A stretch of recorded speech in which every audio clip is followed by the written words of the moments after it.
Friends, PDF आपको Telegram channel पर मिलेगा, जिसका लिंक डिस्क्रिप्शन बॉक्स में 1-2 घंटे बाद दे दिया जाएगा और टेलीग्राम चैनल को ज्वाइन कर लीजिएगा आप लोग। हमारी डिक्टेशन अगर आपको थोड़ा सा भी हेल्पफुल लगे तो इस चैनल को लाइक एवं सब्सक्राइब अवश्य करें। Ready, start. Mr. Deputy Speaker, Sir, I am extremely grateful to the honorable members who have participated in the discussion and expressed their views on the interim budget which I presented in the House yesterday. We have had a fruitful discussion on this subject. This is a routine exercise. The House is aware that I have come with the interim budget and I am pleading with the House to pass the vote on account for 4 months under very exceptional circumstances. I would like to place on record what I have presented to the House is not my own creation. This government cannot be held responsible for what has transpired in the year which is going by. There was another government in power. Most of us on this side of the house who are sitting on the treasury benches were in the opposition then, and most of the honorable members who are sitting on the other side of the house were either in the government or were supporting the government from outside.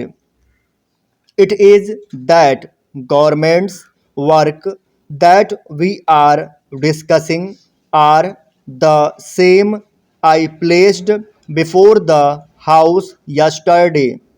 Now, sir, I have said very clearly that the revised budget estimates and the budget estimates for the next financial year do not reflect the thinking and the priorities of my government.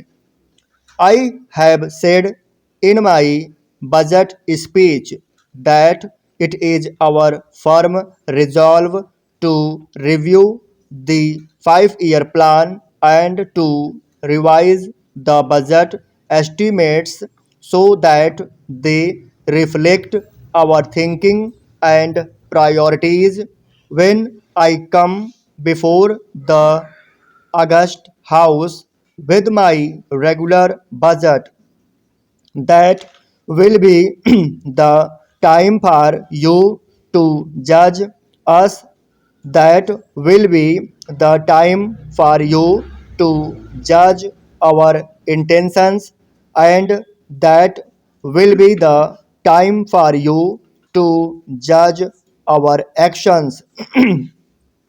As I said, this is not my creation, but in a parliamentary system, we are often faced with a situation where the existing government has to carry on with the legacy which has been left behind by the previous government. My next point is we have talked about in our national agenda for governance that we believe in having a consensus.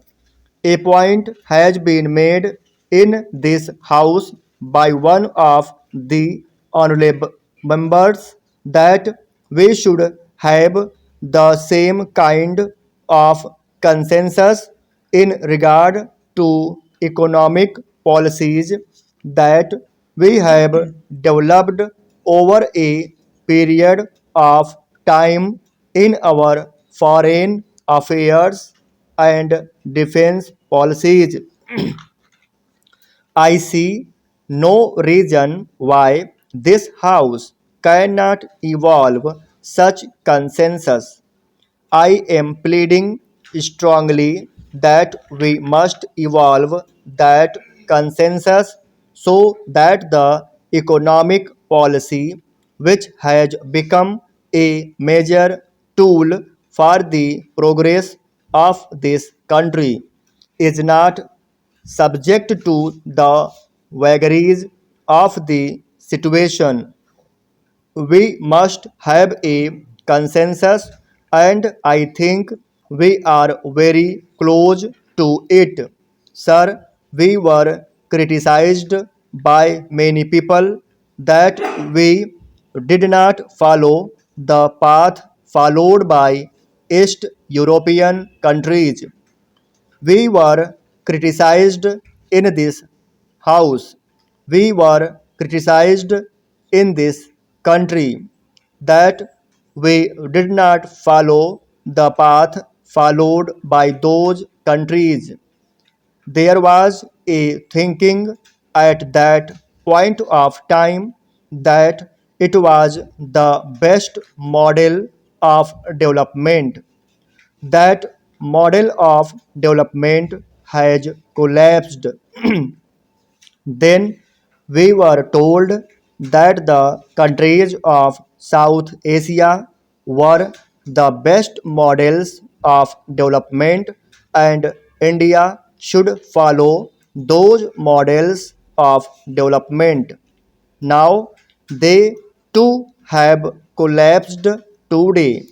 They are going round the world with begging bowl.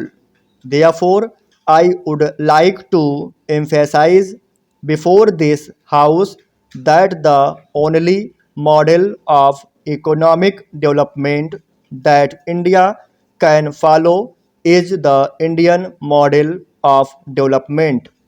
There is no model in the world which Indian can follow successfully except the model which we must devise ourselves on the basis of the concepts which have been handed down to us by the great leaders of the past. If we do that, then consensus building will not be difficult. The honorable members have talked about foreign investment. I hope the honorable members are aware that foreign investment at the best of time has played only a marginal role in our economy. I have absolutely no hesitation in stating on behalf of the government that my government welcomes the foreign investment. But this kind of investment in India is welcome in certain areas which we call priority areas, including infrastructure. We are not interested in areas where we do not need it and they are interested to come to our country for their own profit. Unfortunately, I do not have the time to go into the details. The demand for level playing field by the Indian industry has arisen not from our party, but it was raised by the Indian industry itself. I am not saying that we believe in the level playing field also, but I have said and I would like to say on the floor of this house that this government should not accord to the foreign investors any privilege or any concession which is not available to the Indian industry. Thanks friends watching my video. Like, share and subscribe please.